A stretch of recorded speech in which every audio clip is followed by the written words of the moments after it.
Boa noite. O programa Palavras Cruzadas Brasil está começando agora. O convidado desta noite é o jornalista e escritor Inácio de Loyola Brandão, autor de 37 livros. Recebeu este ano o Prêmio Machado de Assis da Academia Brasileira de Letras pelo conjunto da obra.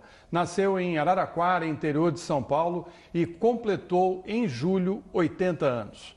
Foi na cidade natal que publicou seu primeiro artigo como crítico de cinema na Folha Ferroviária em 1952. Já em São Paulo, trabalhou em grandes jornais e revistas como A Última Hora e A Realidade, entre outros. Há mais de 10 anos é cronista do jornal O Estado de São Paulo. Para comemorar seu aniversário, Loyola acaba de lançar Se For Para Chorar, Que Seja de Alegria, livro de crônicas publicadas no Estadão.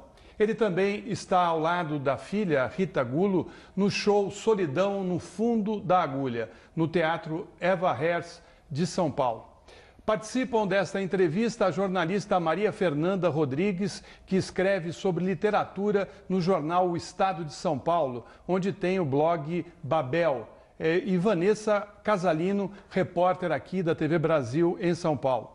Você também pode fazer sua pergunta pelo Facebook. Anote aí, facebook.com/Palavras Cruzadas Brasil. Vou repetir, facebook.com/Palavras Cruzadas Brasil. Loyola, boa noite. Obrigado por você ter aceito o nosso convite. E é uma honra estar aqui comemorando os seus 80 anos com um trabalho novo, né? Se For Para Chorar, que seja de alegria. Né? Eu estava dando, não tive tempo, que eu recebi hoje o livro, mas já li algumas crônicas. Tem uma muito engraçada de uns jovens que estão carregando um esqueleto pelas ruas ali no bairro de Pinheiros, que você fica intrigado, querendo saber se o esqueleto era verdadeiro ou não, e no fim os rapazes desaparecem e a gente não fica sabendo o que de fato ocorreu. E a primeira crônica, então, que é muito divertida também, que é a sua tia com 96 anos, querendo saber o que era o beijo. Essas histórias são verdadeiras ou você misturou ficção? É também já um prenúncio de um livro de memórias que você pretende escrever? Não vou escrever nunca esse livro de memórias, em primeiro lugar. Minha vida é uma coisa muito pequena, muito micha, não tem nada de nenhum encanto para fazer memórias. Mas não tem invenção. Não precisa de invenção quem vive em São Paulo. É você andar na rua, que o assunto gruda no seu calcanhar e pede para ser colocado, ou eu uso a expressão, transfigurado literariamente. Mas eu queria fazer duas correções. Primeiro, são 43 volumes publicados. Ah, tá vendo? Em segundo, eu estou no estado de São Paulo há 23 anos. Comecei no Caderno Cidades e depois passei para o Caderno 2. Aliás, você trabalhou no JT também, né? Hã? No JT também você passou, né? Não, JT não. Eu me lembro de ver você ali na redação, porque eu era repórter lá. Mas eu passava lá porque eu ia ver pessoas. E nunca trabalhei no JT. Trabalhei no Shopping News, uma coisa que já desapareceu. E no Caderno 2, né, minha chefe é a Maria Fernanda. Agora, a realidade, a invenção. Eu ando na rua e as coisas acontecem. E eu anoto. Eu tive uma professora do primário, hoje fundamental, que logo no primeiro dia de aula do segundo ano, eu devia ter 7 para 8 anos, ela deu uma cadernetinha para cada um de nós. E disse assim, vocês agora vão para a rua e anotem tudo que vocês acharem interessante, triste, divertido do bairro, essas coisas assim. A gente não entendeu muito, mas ela foi explicando. E a gente falou, para que isso, dona Lourdes? Ela disse, porque o bairro é o lugar onde vocês moram, vivem e vão viver. E a escola, vocês vão aprender a viver lá dentro. E isso significa inspiração. O que dizem que é inspiração? É olhar, é ouvir e é ter atenção a tudo que acontece. Então essa história ficou na minha cabeça por anos, e daí a minha mania de cadernetinhas. Depois eu li que o Hemingway tinha aconselhado alguém a ter sempre uma cadernetinha para anotar as coisas, porque a memória é falha, a memória é coisa. Então, desde então, agora eu às vezes, como essa do esqueleto, Eu saí do restaurante, estava do lado da minha casa, e aqueles dois jovens, era uma noite vazia, deserta, e aqueles dois jovens carregando um esqueleto. E eles estavam carregando seriamente, e o esqueleto ia batendo o pé no chão, assim, que era uma coisa muito engraçada. Eu não sei se eles estavam gozando ou não. E daí eu fiquei vendo de onde vieram esses jovens. Acontece que o Hospital das Clínicas é lá no alto da rua Arthur Azevedo. Inclusive tem o Caoque ali, que é um... E eles devem ter descido de lá, ou roubaram, ou iam levando para estudar, sei lá o que é. E de repente sumiram. Entraram em algum prédio, mas eu estava seguindo e eles sumiram. Essa cidade tem mistérios. Então, esses são pequenos enigmas da cidade. Nunca descobri, várias pessoas da rua leram, comentaram e nunca mais foi visto. Será que eles mataram alguém? Será que eles roubaram lá do cemitério do Araçá um esqueleto para ir estudar? Eu fiquei levantando essas coisas. Agora, essa tia é real. Eu mudei o nome. Mudei o nome, mas não é alegre e é triste ao mesmo tempo. Porque o grande sonho dela é beijar. Ela nunca beijou. E ela pergunta para todos, como é que é beijar? Assim, como vai explicar, tia? Muitos chamam ela de avó, porque ela é tia-avó. Não tem como explicar, tem que beijar. Ela fala assim, mas tem gosto, não tem gosto? Então, é uma coisa... Porque ela deram um diagnóstico de tuberculose errado e depois corrigiram, mas nunca mais. Uma cidade pequena, que era Tabatinga, nunca mais se corrigiu. E nunca mais ninguém se aproximou dela. E ela viveu a vida inteira. Só que agora, na velhice, ela queria beijar. Então, a vida é cheia dessas coisas. Meninas. Florestan, boa noite, minha colega. Boa noite, Loyola. Boa noite especialmente a você que está em casa, né, na nossa nova faixa de reflexão, às 8h30 aqui na TV Brasil. Laura, eu queria te perguntar o seguinte, né? Você falou que a sua literatura nasce muito de olhar o que já está aí, né? E que São Paulo, especialmente, é um prato cheio para isso. Assim como Araraquara também deve ter sido. E o Brasil. E o Brasil. E... eu queria saber o seguinte, o que é fazer literatura? O que é esse ofício? É o escritor, ele tem o olhar sobre o que todo mundo vê, mas ele vê diferente? Não, ele também tem a narrativa. E mais do que isso, eu li recentemente uma entrevista sua em que você disse que o escritor ele tem que se engajar de alguma forma, né? Ele tem que se posicionar sobre os problemas dos seus iguais, sobre os problemas do seu tempo. Então, o que é o ofício de escrever para você? É uma necessidade de contar? É também uma necessidade de agir sobre a realidade, de transformar essa realidade? Não sei se transformar, mas ele tem que narrar a realidade dele. No momento que ele narra, ele já está denunciando, ele já está sendo testemunha, ele já está se colocando, já tem uma posição. Você lê, tem pessoas que dizem, seus livros são políticos, sei lá, Zero Não Verás. Eu não faço livros políticos, eu faço narrativa. Eu sou um narrador, eu gosto de contar história.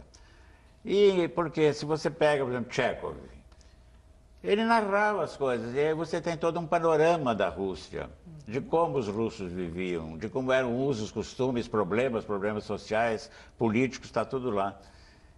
Então, a minha atitude é de documentar, literariamente, poeticamente, dramaticamente, coisa. Agora, a simples questão de escrever, você já está se comprometendo com uma visão e passando essa visão. Essa é a minha situação, a minha posição.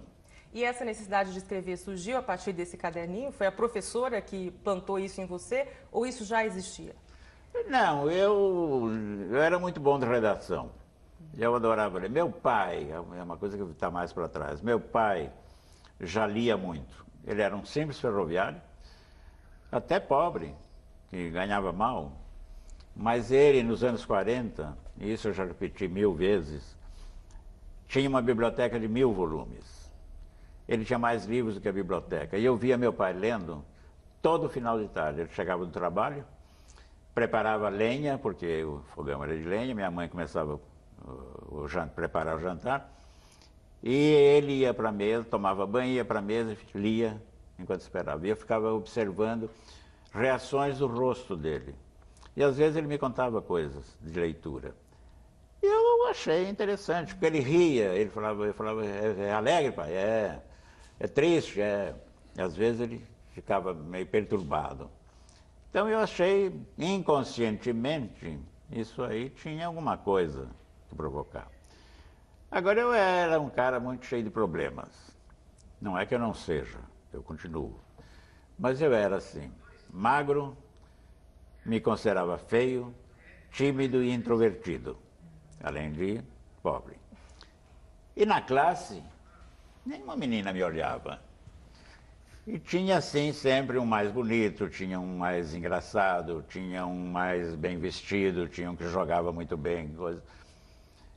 E eu via que eles eram olhados com admiração, e eu falava assim, como que alguém vai me admirar? Eu queria um olhar, porque todo mundo é carente, não existe esse. E aí um dia eu fiz uma redação, e a professora, ela tinha um costume de ler aquela que ela considerava a melhor redação. E é uma redação sobre Branca de Neve e Sete Anões. Ela mandou reescrever o livro. E eu odiava os Sete Anões, porque eu já adorava a Branca de Neve e ela é escrava dos Sete Anões. Eu digo porque nenhum personagem morre. E no meu conto, eu mato os Sete Anões. E quando eu terminei a narrativa, matei os Sete Anões, a classe deu uma gargalhada, quando ela leu. E aí ela disse, tá vendo, quando uma história surpreende, o final surpreende, essa história foi bem feita. Nesse momento, toda a classe voltou e me olhou, e eu me senti olhado. E a classe toda foi para o recreio e disse, olha, o Inácio matou os anões. E eu tive meu primeiro instante de celebridade na vida. E aí as pessoas passaram a me olhar e sempre esperava a minha redação. E aí eu já começava a tentar virar as coisas e inventar uma coisa. Então, isso veio da infância, entende? E meu pai, a literatura resolve as coisas. Meu pai sabia dessa história, eu muito feio. Porque eu sempre tive essa cara brava, meio antipática, meio coisa. Mas por dentro eu sou doce e terno, tá? E aí, meu pai me deu o Patinho Feio para ler. E eu li, e o Patinho Feio se transforma. Então aquilo deve ter mudado a minha cabeça também. Maria Fernanda. Inácio, nos seus livros de crônicas e nos seus livros infantis, você sempre volta a esse passado, a essa infância, ou as pessoas lá de trás, assim. Por que isso? Para me libertar delas. Porque são coisas que me perseguem, que ficam. E eu não quero ser nostálgico, eu não sou saudosista, mas isso, assim, às vezes, se eu ficar pensando muito, quando eu ponho no papel, quando eu ponho no livro, ela vai embora. Então, é uma maneira de eu resolver essas coisas que ficaram lá dentro me perturbando, e às vezes perturbando alegremente, mas que passaram. Uma coisa que eu odeio muito, eu chego muitas vezes em Araraquara, meus amigos dizem, que bom que era o nosso tempo. Eu falo, meu tempo é esse. Mas a gente fazia isso, fazia, isso não volta mais. Mas aí eu falo assim, eu vou passar, para alimentar isso, eu escrevo e falo. Mas eu descobri a volta à infância, entende? Com um menino que vendia palavras, e principalmente com os olhos cegos dos cavalos loucos. Porque eu fiz uma sacanagem com meu avô, e isso me perseguiu a vida inteira. Isso eu já te contei uma vez, mas aqui é a televisão. E isso me fazia mal. E eu tentei escrever essa história do meu avô, escrever, e fiz umas 20 versões. E nunca deu certo. Até que em um momento, eu contei essa história uma vez no palco e eu vi que ela estava pronta na minha cabeça. E me liberei. E no dia que eu terminei e o livro foi publicado, eu sonhei com meu avô. Isso tudo... Mas eu faço para tirar de dentro. Tira. Tem tanta coisa aqui dentro ainda. Aliás, se não tem, eu invento. Você estava para lançar um novo romance, né? Desta terra nada vai sobrar a não ser o vento que sopra sobre ela. Por que você atrasou esse lançamento? Porque eu não tive tempo de acabar. E se eu acabasse precipitadamente, eu ia ficar muito não é constrangido, mas louco da vida comigo mesmo. Quando eu publiquei, nos anos 80, O Beijo Não Vem da Boca, eu cedi à pressão do editor. Que falou, entrega, cadê o livro, cadê o livro, cadê o livro? Porque a gente tem dois momentos na vida, quando você nunca consegue publicar, e fica, e depois quando o editor fica em cima, cadê o livro, cadê o livro? Como se você fosse obrigado a fazer um livro. E aí eu me arrependi, tanto que a segunda edição do Beijo Não Vem da Boca tem 100 páginas a menos. Porque eu reli, eu nunca releio o livro, mas me incomodava o beijo. Como dessa terra nada vai sobrar, eu não acabei. Então, não publiquei. Gente, eu não preciso mais, eu não sou obrigado a mais nada. Mais nada. Estou numa idade que eu falo o que eu quero, que eu vou devagar, não tenho mais pressa, entende?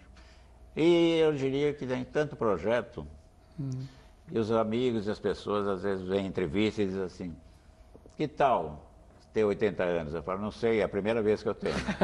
A Maria Fernanda acho que estava querendo emendar alguma questão a respeito desse assunto. Você chegou a falar que seu livro novo, chegou a comparar esse livro à Lava Jato, dizendo que você puxa uma pena, sai uma galinha.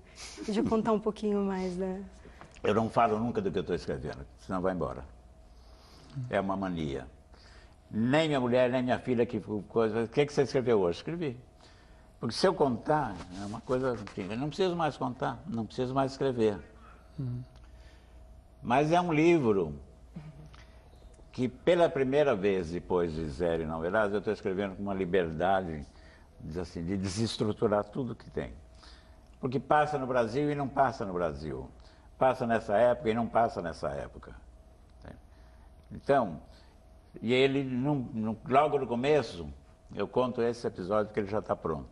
Logo no começo, o que acontece? Tem uma grande sessão da Câmara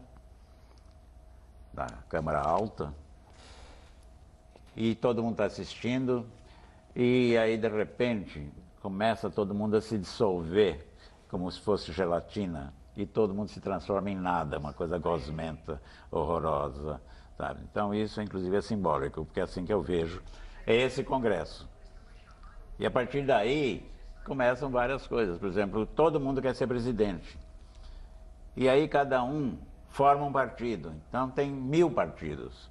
E cada um consegue ser presidente por 1 ou 2 dias. Esse é o clima do novo livro. Entende? E o final... Não vou. O final está só na minha cabeça. Mas é um pouco... Eu não consegui, eu fui... Quando eu fiz Zero, que era uma loucura, também levei 10 anos, eu falei, ninguém vai entender esse livro, ninguém vai ler esse livro, o livro está aí. 900 mil exemplares, é isso? Vendidos? Por aí ou um pouco mais, mas enfim. Mas é um livro que eu escrevi sem regras, sem normas, desrespeitando tudo, totalmente desestruturado.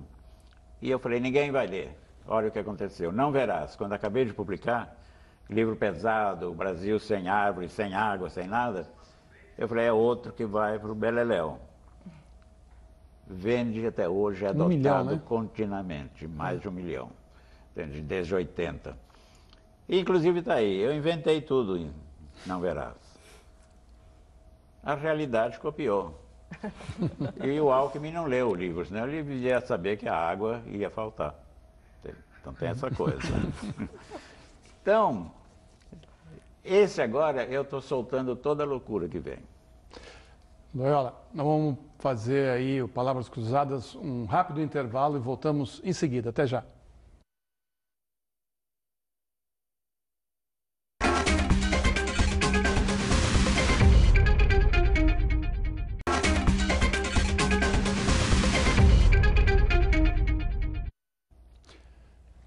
Voltamos com Palavras Cruzadas Brasil, que esta noite entrevista o escritor e jornalista Inácio de Loyola Brandão. Estão comigo as jornalistas Maria Fernanda Rodrigues, do Estadão, e Vanessa Casalino, da TV Brasil. Você também pode e deve participar mandando sua pergunta pelo Facebook, facebook.com/Palavras Cruzadas Brasil.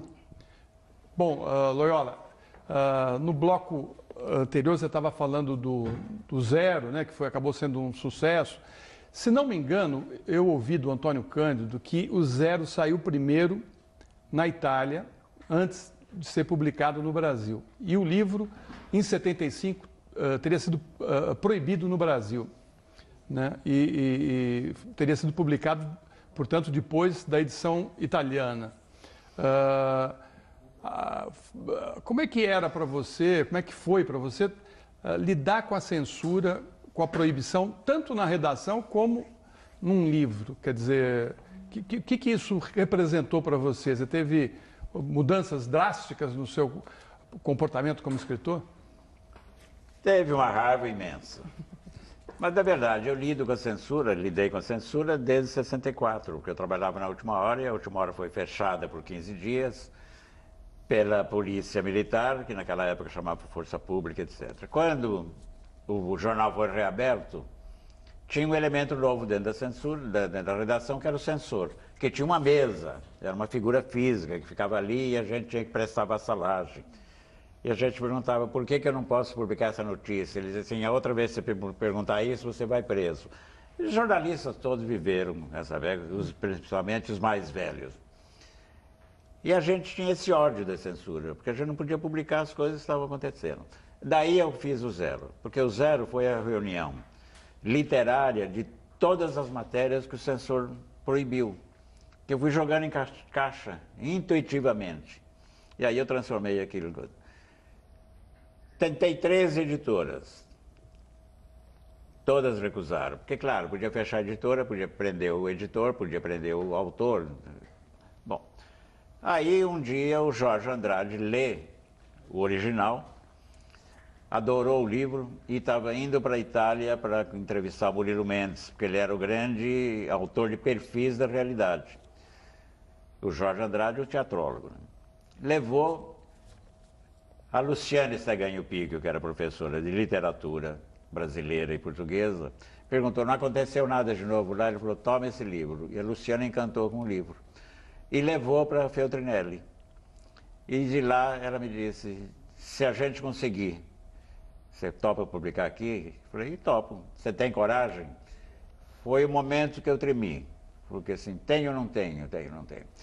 E a Bia, minha mulher na época, me disse, olha, você passou 10 anos escrevendo, não é hora de recuar. Eu tinha escrito o livro com uma raiva imensa, e era a minha bomba, porque eu não sou de jogar, de atirar e dar tiro e essas coisas, mas a literatura era a minha maneira de mostrar tudo. Aí eu falei, então publica. Aí saiu lá primeiro. Saiu lá e a Veja publicou a saída. Então era a segunda vez que um livro brasileiro saía, primeira edição, no estrangeiro. A primeira vez foi com Jorge Amado, eu não lembro se era o Cavaleiro da Esperança, que é sobre o Luiz Carlos Prestes, ou um outro. Bom, houve a repercussão, a Lígia Jobim, que era uma editora, comprou o direito, porque eu tinha vendido para lá, e até me ligou e falou assim, olha, quem que você indica para traduzir o livro? Eu falei assim, eu traduzo o livro e você me paga a tradução. Que era tudo uma piada. Mas enfim, aí o livro saiu e ficou 1 ano e meio em cartaz, vamos dizer, sem que percebesse o que estava acontecendo. Até que em novembro de 76 ele foi proibido e ficou 3 anos. Agora é a mesma coisa que um filho ser preso ou ir para a UTI e você não sabe se ele vai viver, sobreviver, o que vai acontecer. É uma sensação muito ruim. Eu tinha jogado 10 anos da minha vida, eu tinha 40 na época. Então, 1/4 da minha vida eu tinha jogado naquele livro que tinha sido proibido. E era só assim, proibido por ser atentatório à moral e aos bons costumes. Não, quando foi liberado, eu fui a Brasília, peguei a pasta, só tinha uma folha. Não tinha nada mais do que isso. Não tinha processo, não tinha nada. Porque era tudo feito nas mesas e biribas das mulheres dos coronéis em Brasília. Ah, eu ouvi dizer que tem um livro pornográfico, ah, eu ouvi dizer que tem um livro subversivo, e aí a coisa ia. Então teve essa história. E a tradução foi feita pelo Antônio Tabucchi. Magnífica tradução. Passei na Itália com ele meses trabalhando. E o Tabu que veio a ser um dos grandes romancistas europeus. De coisa. E até eu lembro de uma flip que eu ia fazer um encontro, eu e ele já estava muito doente, e ele dizia assim, vai ser curioso esse nosso encontro. E ele não pôde vir. Ele depois atribuiu ao Cesare Battisti, aproveitou, mas na verdade foi o câncer que ele não tinha como se mover, não tinha nada. Então o Zero acabou sendo um livro emblemático, mas ele proibido, eu viajava pelo Brasil e encontrava cópias, xerox do livro, principalmente jovens estudantes, copiava e teve um grupo em Campina Grande que fez uma loucura, porque eles datilografaram o livro. E o livro é difícil, porque é todo em bloco, duas, três colunas, é complicado. E eu fiquei muito comovido, porque era a resistência por trás, né? Estava todo mundo meio empenhado nas coisas. Então, essa coisa do Zero me marcou muito. E eu fiquei também muito irritado depois, porque cada vez que falava de Inácio Loyola, falava de Zero. Não existia mais nenhum outro livro. Saiu Dentes ao Sol, ninguém falou. Saiu Cadeiras Proibidas, ninguém falou. E assim foi. Eu só fui liberado do Zero com Não Verás País Nenhum. Vanessa. Loyola, a gente está falando agora, né, de censura em contraposição hoje em dia. As pessoas conseguem se expressar por meio de redes sociais. Você já falou que não gosta muito de Facebook. Não, é outra coisa, mas pode falando. Mas vamos lá. E o que se diz, então, é um argumento usado não só para o jornalismo, mas também quanto para a literatura, por exemplo, de que, no caso da TV pública, por exemplo, que as minorias, que no Brasil são maiorias, e as pessoas da periferia, por exemplo, conseguem se expressar hoje por redes sociais, por meio do YouTube, e que então todo mundo se expressa, todo mundo fala. Vale também para a literatura, né? Muita gente escreve, faz muito sucesso com o público mais adolescente, mais jovem. Aí eu queria uma reflexão sua nesse sentido. Hoje em dia as pessoas de fato conseguem se expressar mais, falar mais, publicar uma obra, as pessoas conseguem acessar essa obra, conseguem se expressar pelo Facebook, pelo YouTube. Mas aí eu pergunto a você, quem é lido, quem é ouvido? Como é que você avalia esse cenário de mais facilidade de expressão, mas aí também quem é que consegue ser ouvido? Eles podem ter, talvez, uma resposta melhor na rede social, porque o cara também entra dentro da rede social comentando. Mas, felizmente, tudo isso aconteceu. Porque hoje não tem mais publicar por mimeógrafo, fazer poesia de varal, essas coisas todas. Todo mundo tem sua voz. Algumas profundamente medíocres, entende? E outras de grande talento. E a periferia e a não periferia, e o preto, o branco, os gays, todo mundo está tendo espaço. E isso eu acho que é uma conquista. Entende? Agora ainda é tudo um pouco confuso, um pouco avassalador, entende? Que vai demorar anos para isso tomar um rumo, uma ordem, a gente saber o que significa. Mas eu acho que é uma grande conquista que a gente teve, sabe?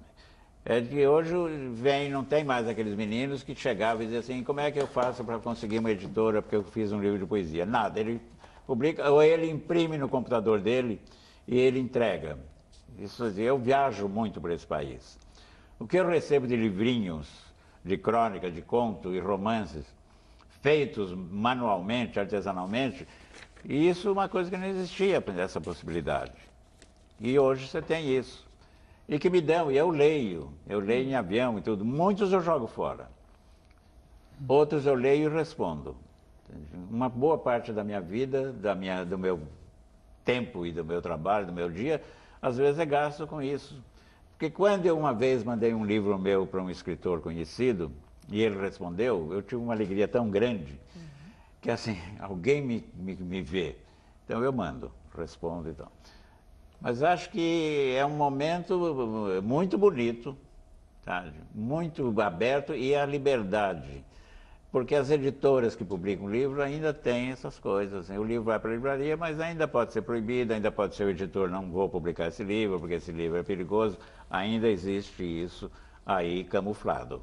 Loyola, aproveitando essa questão, o Henrique dos Santos Araújo, de Belo Horizonte, pergunta: a literatura no Brasil apresenta uma baixa média de leitura. 44% da população não lê e 30% nunca comprou um livro.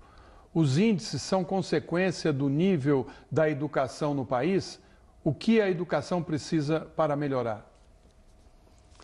Precisa ter educação. Ele fez a pergunta e ele respondeu. Entende? O que é a educação brasileira se não uma imensa bagunça? Que não tem projetos, que não tem meios, que não tem métodos, e que a educação ainda continua a ser desprezada. No momento que o ministro da Educação do Brasil recebe o senhor Alexandre Frota com projetos, o que significa isso? Quem é o Alexandre Frota, que é um analfabeto? E ele recebe esse homem a sério porque levou um projeto para a educação. É evidente que a leitura começa na casa e na escola. Há 2 anos atrás, a imprensa oficial do Estado publicou um estudo, uma pesquisa sobre professores. 47% dos professores no estado de São Paulo não gostavam de ler. Portanto, ainda não gostam, porque eles não aprenderam. Se um professor não gosta de ler, você vai ensinar o quê? Vai fazer o quê? Mais do que nunca, essas jornadas e festivais que estão acontecendo, e infelizmente a grande jornada do Brasil, a de Passo Fundo, foi cancelada, é para a formação de leitor. E foi curioso porque recentemente o Festival da Mantiqueira. 8 anos e cada vez melhor e com mais sucesso e com mais repercussão. Aí ele é cancelado com a alegação de que ele já tinha cumprido a sua função. Essa função não acaba nunca, de formar leitor. Então isso é... Por que o Rio Grande do Sul, e principalmente Passo Fundo, é o lugar onde o nível de leituras é o mais alto, o índice de leituras é o mais alto aqui? Por causa da jornada. Então isso tem que continuar. Esses festivais todos, é lento, mas o processo vai. Uma coisa linda, por exemplo, Pirenópolis, em Goiás. Os autores vão, tem um show de abertura e depois o resto, sabe o que é? Você vai para as escolas, todas as escolas e escolas rurais.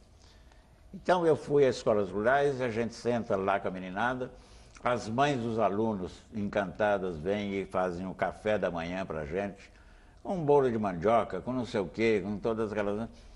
E a meninada fica te contando história. E você vai... E o índice também de leitura vai aumentando. Quando você pega aqueles agentes da leitura do Ceará, que levam uma estante nas costas de bicicleta para os sítios, para as fazendas, para as chácaras, coisas, deixa os livros lá, eles leem, eles passam e voltam, e aonde não tem quem leia, tem alguém... O único alfabetizado vai ler. Então tem um monte, Macapá, eu saí num barco livraria, barco biblioteca, e fui falar em escolas ribeirinhas. Tudo isso não é considerado. Isso era um grande projeto a ser assumido pelo Ministério da Educação e Cultura. Agora, não tem... A escola é podre. Desde a ditadura a escola veio acabando, a escola pública que me formou, era uma coisa perfeita, entende? A minha escola pública quase equivalia a uma universidade. Então está em ruínas essa escola pública e o ensino tudo. Com o ensino privado, é uma indústria, é para formar gente para passar em vestibular. Então, sonhos, projetos, imaginação, tudo isso não é considerado. Mas aí, Loyola, eu volto então. A meninada hoje está toda conectada, né? O tempo todo. Livro digital, por exemplo, é o futuro? Então, é um jeito de puxar essa meninada para a leitura? Não sei se o livro digital é futuro, se ele não lê, ele não lê nem o livro digital. Eles gostam muito de frase curta, né? Você tem alguma questão a respeito disso, Maria Fernanda? Ainda sobre a leitura de jovem, hoje a gente tem um fenômeno que é de livro de youtubers. Essas pessoas que têm um canal no YouTube e ensinam a fazer coisas, jogar jogo. E é isso, basicamente, que tem sido vendido hoje no Brasil. Isso é literatura? Você acha que é melhor ler isso do que não ler nada? É complicado, porque será que os youtubers levam a leitura? Todo mundo diz assim, é bom o Paulo Coelho, porque lendo Paulo Coelho você leva a leitura. não se comprovou, não se provou. O Harry Potter foi um fenômeno que levou à leitura. Eu vejo, inclusive, com netos de amigos dos meus netos que, a partir de quando, vamos ler e tal. Mas os youtubers não sei, porque é uma literatura tão medíocre. E é assim, essas gentes, eles fazem um tipo de coisa que você não define, porque cada um faz uma coisa. E qual é o futuro? Ainda é muito recente para você poder avaliar. E eu não conheço nenhum estudo analisando isso. Deixa eu fazer, mas vamos ficar olhando para ver. Se for bom, vamos usar. Agora, eu vi cada livrinho publicado pelos youtubers, nenhum, eu diria, até agora, interessante, bom de ler, porcariada do dia a dia, de pintar a unha de não sei o quê, de pintar o cabelo, de fazer uma tatuagem, etc. Brincadeirinhas de colégio. Mas agora, fora os youtubers, um livro sem qualidade literária, sem nenhum, nada assim, é melhor ler isso acreditando que vai se chegar a alguma outra coisa? É melhor deixar um pouco para ver onde vai, eu acho. Deixa, mas também tem perigo de virar só isso. Tem perigo de virar só isso. Os editores são muito interessados nisso hoje. Se vier um cara bom hoje publicar contos, você não vai encontrar facilidade. Os caras querem lá esse caminhozinho que vende muito. E vende mesmo. Eu tive em Guadalajara com uma menina, não lembro agora o nome, mas que era uma mébil mental e que tinha vendido 1 milhão de exemplares. E aí eu fui olhar, era uma porcaria. Não é preconceito, não é nada, mas eu acho que a literatura é uma coisa que tem que ser levada a sério. Sabe? Tem que levar a sério, tem que escrever bom português, tem que ter narrativa, sei lá. Mas é tudo, tanta coisa surgindo ao mesmo tempo, e vira fenômeno, e vai, e vira, e volta, que ainda é muito cedo para avaliar. O que marca, o que define uma boa literatura, Loyola? Uma boa literatura, um bom enredo, uma boa linguagem, entende? E com alguma coisa que faça você sentir que você é aquele personagem. Tá? Para mim é isso. Eu gosto de histórias, eu gosto de narrativas. E a boa literatura é a que tem uma boa história, bem escrita, principalmente, uma boa linguagem, e que segure o leitor. Loyola, nós vamos para mais um intervalo. O Palavras Cruzadas volta já já.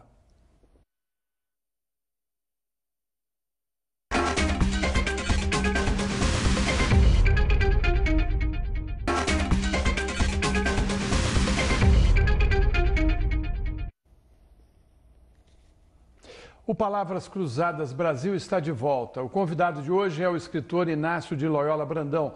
Você ainda pode mandar sua pergunta pelo facebook.com/Palavras Cruzadas Brasil. Loyola, o Gabriel Garcia Marques disse certa vez: o mundo terá acabado no dia em que os homens viajarem de primeira classe e a literatura no vagão de carga. Você acha que nós estamos chegando próximo desse dia? Claro que não. É tão fácil falar essas frases, criar frases assim, falar. Entende? A literatura continua aí, sabe? Continua viajando. E pouca gente viaja, aliás, de primeira classe, né? Muito pouca gente viaja de primeira classe. Mas não tem o mínimo sentido essa frase. Utopicamente, tá bom. Vamos admitir isso. Mas eu diria assim, uma blague dele. Frase de efeito. É frase de efeito, né? Frase de efeito. Agora, eu vejo que os escritores latino-americanos, né, se relacionam um pouco com os brasileiros, ou quase nada. Por quê? Isso já foi muito falado em vários festivais desses que se falam. Um pouco porque eles acham que os brasileiros são arrogantes. Em segundo lugar, que a língua portuguesa não penetra lá mesmo. Nós lemos em espanhol castelhano e eles não leem português. Isso é curioso, não conseguem ler português.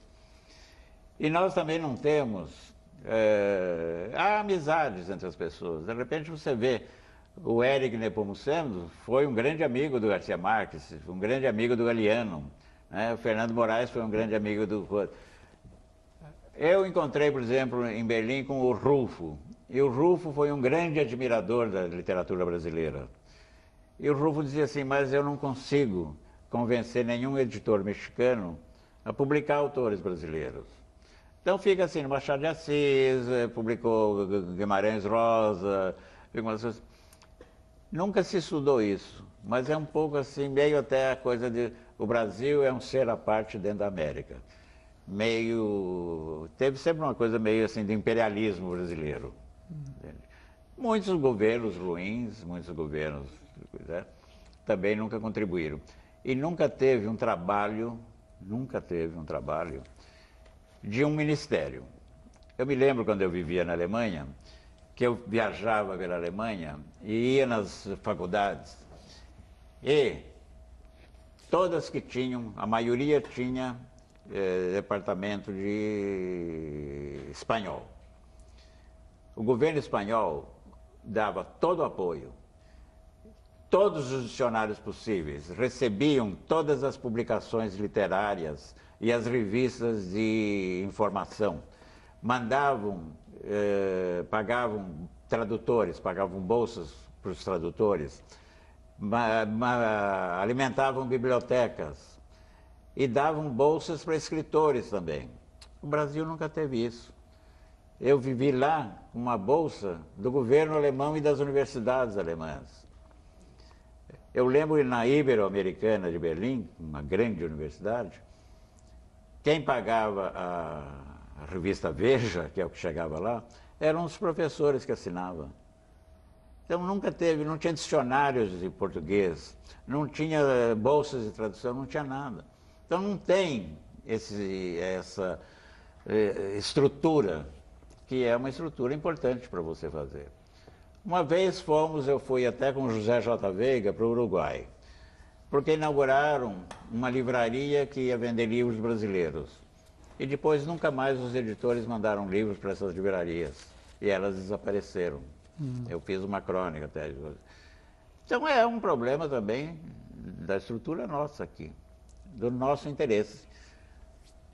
Onde tem esses governos, onde tem esses ministros, onde tem todas essas coisas, meu amor. Bom, verdade. Loyola, a gente está aqui diante, né, de um homem de 80 anos que acabou de falar que quando vai para Araraquara não gosta muito daquela conversa de que o nosso tempo é que era bom e que você vive o tempo de hoje. Já li também que você teria dito que não gosta de palavras como idoso, terceira idade, que você gosta mesmo de envelhecer. Então eu queria saber de você o seguinte, o que é envelhecer, o que é chegar aos 80 anos, por que você não gosta, se não gosta mesmo desses rótulos idoso, chamar aqui de rótulos, idoso e terceira idade, e pontuando, né, com o que inspirou até um livro seu, você teve um aneurisma, né, fez uma cirurgia no cérebro, né, esse momento também marcou a sua concepção do que é viver, do que é a existência? Olha, eu me considero uma pessoa vivida, é isso. A partir de idade não tem a mínima importância. Entende? Eu nunca imagino... Quando eu olho para trás, eu odiei os meus 20 anos. Os anos dourados dos anos 50 era uma porcaria, era uma chatice, era tudo moralista, era tudo fechado, era tudo proibido, era cheio de preconceito. Entende? Se homem usasse camisa colorida, vermelha, amarela, tal, era viado. Então, tinha uma coisa assim. O namoro era difícil, não tinha comunicação, não tinha divertimento, a biblioteca era uma porcaria, em todas as cidades. E isso era anos dourados? Anos dourados nada. Entende? Eu era cheio de problemas, eu era cheio de complexos, eu era cheio de rejeições. A vida é uma coisa muito boa de ser vivida. É muito boa. E não interessa a idade. E quer me chamar de... Eu sou velho. Ainda que eu pareça mais velho do que eu sou.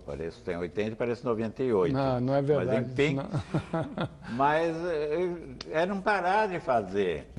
As pessoas vão abandonando.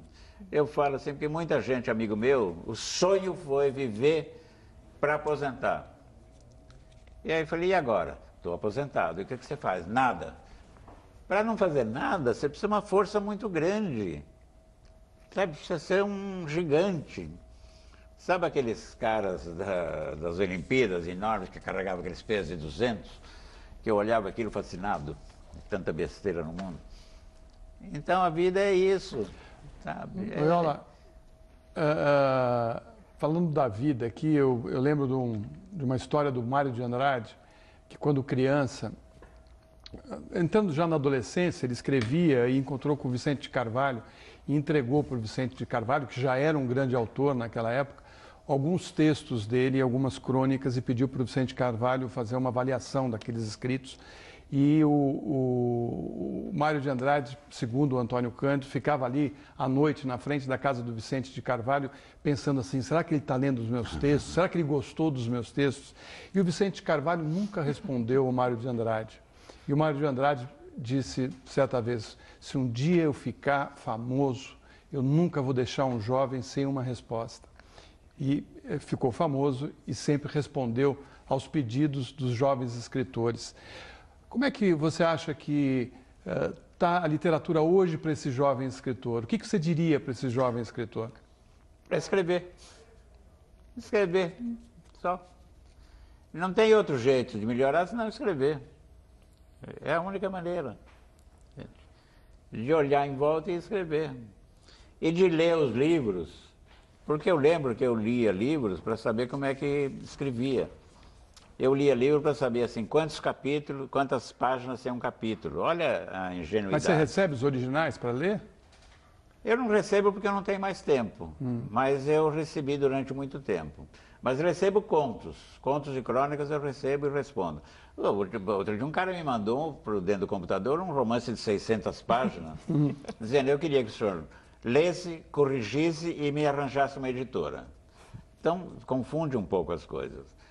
Mas eu sempre leio o que me chega às mãos, porque eu começo a ler, leio 20, 30 páginas, depois leio do meio e leio o fim. Que é que muita gente faz em concurso, né? É uma tática de concurso.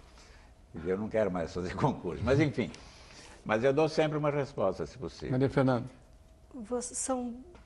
Agora, voltando ao lado do escritor, são 3 vagas abertas na BL nesse momento. Você falou de viajar de primeira classe, você falou de baixar de Vai ter candidato, eu já sei que tem vários candidatos, já sei quem vai ganhar, tudo. Para as 3 vagas? Para as 3 vagas, não dá vontade de... Para 3 vagas. A academia é uma coisa muito interessante, deixa ela lá, academicamente. Eu já recebi meu prêmiozinho, estou satisfeito com ele. Eu já sou da Paulista, e eu gosto da Paulista. É um grupo bastante assim, e curioso e diversificado. Você tem Juca de Oliveira, mas você tem também Jô Soares, que foi eleito agora. Então você tem a Lígia, que é uma pessoa muito interessante. Começa assim, um pouco devagar demais, mas tem pessoas, coisas. O Zé de Souza Martins é maravilhoso como figura, coisa. Tem o Goldenberg e vários outros. Então, a academia, não digo que eu não vou entrar, não sei. Amanhã me muda tudo. O jeton da academia é bom. Vanessa, você tem alguma questão ainda? Tem pessoas muito interessantes. Sim. Tem. Eu havia perguntado também, né, do seu aneurisma, dessa sua cirurgia, se isso de alguma forma marcou essa sua questão da existência. Acabou que você não respondeu. Não, porque o aneurisma me marcou. Muita gente me pergunta assim, mudou tua literatura depois? Quem vai responder isso é um crítico, quando eu chegar lá... Mas a sua vida mudou? A sua vida mudou? Minha vida mudou. É isso que eu queria saber. Minha vida mudou, claro. Que eu era muito preocupado, muito ansioso, muito ambicioso, muito doido. Trabalhava sem parar, não vendia minhas férias, trabalhava sábado, domingo, feriado. Nunca mais. Você escreveu eu a fiz Bailarina para falar sobre esse assunto. Eu veio Bailarina, está no Veio Bailarina tudo isso. Nunca mais eu fiz, para quê? Passei a ter férias, passei a sábado e domingo é meu, passei a faltar muito no trabalho, sabe? Que é uma delícia faltar no trabalho quando todo mundo está trabalhando, que é gostoso. Sabe? E aí uma irresponsabilidade, Eu andava na rua quando o farol estava verde, eu corria para pegar ele verde. Parei, eu chego lá, se ele estiver vermelho, eu espero. Eu entrava no meu prédio com a chave na mão para abrir o apartamento lá em cima. Isso tudo é loucura. E eu ficava preocupado com coisas que eu sabia que não ia resolver. E aí eu lembrei, um dia, de uma expressão da minha mãe, que ela dizia assim: meu filho, o que não tem remédio, o remediado está. E hoje em dia é assim. O que tem solução, não tem. O que não tem, não tem. O que não tem solução, está solucionado. Então mudou muito para melhor. A minha relação com minha família, com os meus filhos, com amigos, mudou. E mais uma questãozinha, pode dar tempo? Deixa eu só fazer essa de telespectador aqui.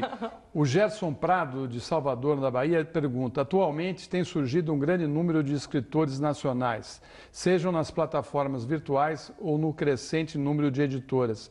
Você acha que essa facilidade de publicar hoje deteriora a qualidade do que é escrito? O que deteriora a qualidade do que é escrito é o mau escritor.